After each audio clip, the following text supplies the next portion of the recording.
कहते हैं जुर्म करने वाला व्यक्ति कोई कितना भी शातिर क्यों ना हो, कोई ना कोई बात सबूत छोड़ ही जाता है। एक ऐसा ही मामला निकल कर सामने आया है उत्तर प्रदेश की राजधानी लखनऊ से, जो कि 22 दिसंबर 2024 में एक इंडियन ओवरसीज में बैंक में हुई लूट, जिसमें 4 घंटे में महज 42 लॉकर तोड़े गए और उसमें जो रखा लाखों करोड़ों का सोना जो कि बदमाशों ने गायब कर दिया। और फिर यह जुम्मा दिया जाता है यूपी एसटीएफ को, और वह महज 48 घंटे के अंदर एक कॉल से उन बदमाशों के पास पहुंचती है, जिसमें से 3 गिरफ्तार किए जाते हैं, 2 का यूपी एसटीएफ की मुठभेड़ में वह मार गिराए जाते हैं, जो कि उनका इनकाउंटर हो जाता है। आखिर उन बदमाशों ने यह डकैती कैसे की और महज 4 घंटे में 42 लॉकर कैसे तोड़े, और उस बैंक में गार्ड आखिर कहाँ था, और जो वहाँ का सेफ्टी अलार्म जो कि लगा होता है वह क्यों नहीं बजा। बहुत सारे सवाल, बहुत सारे जवाब। जब इस कहानी को आप सुनेंगे तो आप भी हैरान हो जाएंगे बदमाशों का कारनामा सुनकर। आप सभी दोस्तों को नमस्कार, मेरा नाम रवि है। अगर आप हमारे चैनल पर नए हों, सब्सक्राइब बेल आइकन जरूर दबाएं। ये सच्ची घटना चालू होती है उत्तर प्रदेश का एक जो ज़िला है लखनऊ, यानी जो उत्तर प्रदेश की राजधानी लखनऊ, वही के अंतर्गत एक चिन्हट थाना है, और उसी के पास एक इलाका है मटियारी। और मटियारी जो इलाके से 100 मीटर दूर एक फर्नीचर की दुकान है, और वही युवक करीब 22 दिसंबर 2024 और दोपहर के करीब 1 बज रहे थे और दिन था संडे। वह अपनी दुकान के बाहर आता है, जो कि धूप आ रही थी, वहीं पे खड़े होकर वह उस धूप से सेंक रहा था अपने शरीर को। तभी उसकी नज़र जाती है गली में एक जो कि मकान था उसके पीछे। तभी वह देखता है कि जो मकान है, जो कि वो बिल्डिंग बनी है, उसमें 2 फीट यानी 2 फीट लंबा 2 फीट चौड़ा एक गड्ढा है। ऐसा लग रहा है किसी व्यक्ति ने उसको काटा है। अब जैसे ही वह पास जाता है तो देखता है कि यह तो एक इंडियन ओवरसीज बैंक का पीछे का हिस्सा है, और इसमें ऐसा लग रहा है किसी ने इसको तोड़ा है। वह व्यक्ति फ़ौरन वहाँ पर पुलिस को फ़ोन करता है, और तुरंत फ़ौरन पुलिस आती है, देखती है कि इस इंडियन ओवरसीज में ऐसा लगता है रात में डकैती डाली गई। अब फ़ौरन जो वहाँ की पुलिस थी, जो उस ब्रांच के मैनेजर थे जिनका नाम था संदीप सिंह, उनको बुलाया जाता है। चाबी लेकर वह पहुँचते हैं। अब जो बैंक के जो बैंक का ताला खुलवा कर देखा जाता है, तभी बैंक के मैनेजर से पुलिस वाले कहते हैं, देखिए मैनेजर साहब, ऐसा तो नहीं कोई चीज़ यहाँ से चोरी हुई है, अगर हुई हो तो बताइए कितना क्या चोरी हुआ। तभी बैंक के मैनेजर अपना बैंक का रखा हुआ कैश देखते हैं, कहते हैं सर इसमें 12 लाख रुपए सेफ है, यानी इसका मतलब चोरी कुछ नहीं हुई है। तभी बैंक मैनेजर लॉकर के रूम में बढ़ते हैं, देखते हैं कि उनके जो 42 लॉकर यानी टोटल 90 लॉकर थे, जिसमें से 42 लॉकर टूटे हुए हैं, उसमें का रखा सारा सामान गायब है। जैसे ही मैनेजर साहब देखते हैं, मानो उनके पैरों तले ज़मीन खसक जाती है कि इतनी जल्दी 42 लॉकर किसने काटा, क्यों काटा। अब फ़ौरन जब यह बात पूरे इलाके में फैलती है, मानो हर तरफ हड़कंप मच जाता है, और जिस व्यक्ति ने वहाँ पर लॉकर लिया था जिसमें सामान रखे थे, सभी का रो रो का बुरा हाल था, और सबके जहन में एक ही सवाल था, मैं तो लुट गया, मैं तो बर्बाद हो गया। अब फ़ौरन जो वहाँ की पुलिस थी वह यह केस देती है यूपी एटीएस को। यूपी एटीएस फिर इस मामले को गंभीरता से लिया जाता है, और फिर यूपी एसटीएफ ने 6 टीमें गठित की, और इसमें से तमाम सैकड़ों पुलिस वाले थे। अब सबसे अहम सवाल यह था कि यह आखिर लूट किस दिन हुई है, संडे को हुई है कि यह सुबह हुई है या रात में हुई। अब जो बैंक का जो डीवीआर जो कैमरे का था उसको खंगाला जाता है, और उसमें देखा जाता है कि चोर किस दिन घुसे हैं। तभी पता चलता है 21 से 22 दरमियान रात के करीब 12:35 पर 4 युवक जो कि हुड्डी लगाए उस बैंक में दाखिल होते हैं, और 2 से 3 युवक जो कि बैंक के बाहर खड़े होते हैं। अब पुलिस को ये लग रहा था कि ये टोटल मिलाकर 7 आरोपी हैं, और जिसमें से एक युवक मोबाइल पर बात कर रहा था बाहर खड़े हुए युवक से, और उसको पल पल की अपडेट दे रहा था। अब पुलिस जो 6 टीमें गठित करती है, सबसे अहम उनका सवाल यह था कि जो अब आसपास के कैमरे लगे उनकी शिनाख्त की जाए। अब जो इलाके में यानी जो जितने लखनऊ के इलाके में 500 से ज़्यादा सीसीटीवी फुटेज खंगाले जाते हैं, चेक किए जाते हैं, जिसमें से 4 युवक उस फुटेज में संदिग्ध लगते हैं।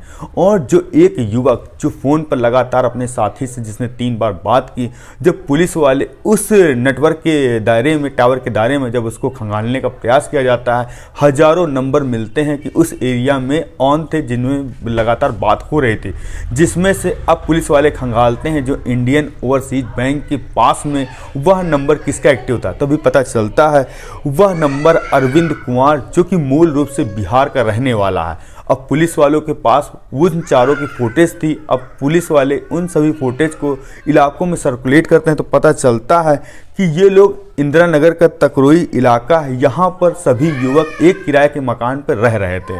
अब पुलिस वाले एक टीम वहाँ पहुँचती है तो पता चलता है वहाँ पर कोई भी युवक नहीं है। अब पुलिस वाले अपने मुखबिर एक्टिव करते हैं। एक्टिव करने के साथ साथ अब धरपकड़ तेज हो चुकी थी आरोपियों की। तभी 23 दिसंबर 2024 सुबह के करीब 8 बजे मुखबिरों से पता चलता है लखनऊ से अयोध्या की ओर जाने वाले कुछ युवक जो कि उस बैंक लूट में शामिल थे, वह एक कार लेकर जा रहे थे। तभी पुलिस की टीम नाकाबंदी करती है, उनको रोकने का प्रयास करती है। वो युवक रुकते नहीं हैं, पुलिस पर फायरिंग करते हैं, पुलिस भी जवाबी फायरिंग करती है और फिर आधा से 1 किलोमीटर उनका पीछा करने के बाद तभी बिहार का रहने वाला अरविंद, जो कि फ़ोन पर बात कर रहा था, वह पकड़ा जाता है। कैलाश बिंद और बलराम कुमार पकड़े जाते हैं। अब जो अरविंद के पैर में गोली मारी देते हैं स्टेप वाले, तो वह घायल था, उसको पास में अस्पताल में ले जाया जाता है। जब इन तीनों से पूछताछ होती है तो एक ऐसा सच बताते हैं जो कि बहुत ही हैरान करने वाला था। तभी अरविंद कहता है कि यह 6 लोग जो कि बिहार के रहने वाले हैं, जिसमें से अरविंद, बलराम, कैलाश, मिथुन, सनी, दयाल, शोविन और एक जो उनका मुख्य मास्टरमाइंड जिसने इस प्लान को पूरा तहत किया, जिसने इसको घटना को अंजाम दिलवाया, उसका नाम था विपिन कुमार, जो कि सीतापुर का रहने वाला था और यहीं पर तकरोही इलाके में वह किराए का कमरा लेकर रहता है। अब पुलिस अपनी धरपकड़ और करती कहती है कि 1 साल पहले जो कि विपिन, वो अपराधी बताते हैं कि इससे 1 साल पहले जो कि विपिन पंजाब की जेल में एक चोरी के इल्ज़ाम में बंद था। तभी उसकी मुलाकात एक युवक से होती है और वह कहता है कि मुझे कम समय में बड़ा आदमी बनना है, इसके लिए वह प्लान बनाता है क्यों ना बैंक लूटा जाए। तभी बिहार के रहने वाले उसका अरविंद से मुलाकात होती, वह 5 युवक और लेता है और 17 दिसंबर 2024 को आता है इंदिरा नगर के तकरोई इलाके में, विपिन के पास कमरे में रहता है और तकरीबन ये 200 से 300 बैंक की रैकी करते हैं और यह खंगालते हैं कि ऐसी कौन सी बैंक है जिसकी सुरक्षा व्यवस्था कम है। तभी एक इनको जो कि मटियारी के पास बैंक दिखती है, इंडियन ओवरसीज बैंक, जिसकी यह रैकी करते हैं और देखते हैं कि कैमरे कहां कहां लगे हैं और ना ही इस बैंक में कोई सिक्योरिटी गार्ड है। तो उनको लग रहा था कि सैटरडे को हम घटना को अंजाम देंगे और संडे को बैंक बंद रहेगा, जिसके बाद वह इस उत्तर प्रदेश बाहर चले जाएंगे, उनको कोई पकड़ नहीं पाएगा। तभी पता चलता है 23 दिसंबर 2024 रात के करीब 12:30 बजे कि लखनऊ के किसान पुत्र पर एक कार जा रही है, स्विफ्ट डिजायर, और ऐसा लगता है यह भी युवक एक बैंक में आरोपी था। अब पुलिस वाले उसको रोकते हैं तो वह रुकता नहीं है। अब फौरन ही पुलिस वाले उस पर ताबड़तोड़ फायरिंग करते हैं, जिसमें वह युवक मारा जाता है। उसका पुलिस वाले इनकाउंटर करते हैं तो उसको पास के अस्पताल जो कि सरकारी अस्पताल में लेके जाते हैं तो पता चलता है कि इसकी हालत गंभीर है।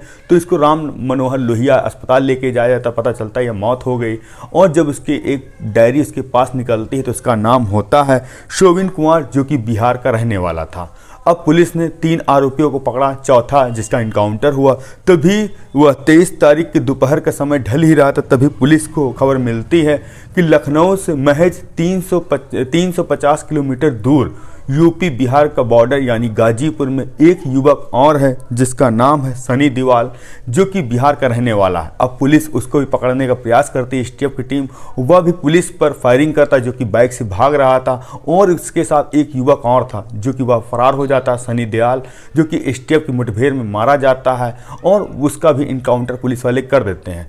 अब 2 इनकाउंटर, 3 गिरफ्तारी, अभी 2 बाकी हैं। तो एसटीएफ की टीम और धरपकड़ कर रही, तो वह भी जल्द से जल्द पुलिस के हाथों में होंगे। और जो सनी दयाल जो कि मूल रूप से बिहार का रहने वाला है और उसकी 2013 में शादी हुई है, इसके 2 बच्चे हैं। जब यह बात उसके घर वालों को पता चलती है, उसकी पत्नी को पता चलती है कि उसके पति का एक इनकाउंटर कर दिया गया है और जिसने एक उत्तर प्रदेश लखनऊ की राजधानी बैंक की लूट को अंजाम दिया है। जब सनी के पिता से पूछा जाता है कि आपका बेटा इस लूट में शामिल था, उसको पुलिस वाले ने मुठभेड़ में गिरा दिया, तो उसके पिता कहते हैं मुझसे मेरा बेटा बता के गया था कि मैं बाहर काम करने जा रहा हूं और उसने यह घटना को इस घटना को दिया अंजाम, यह मुझे भरोसा नहीं हो रहा।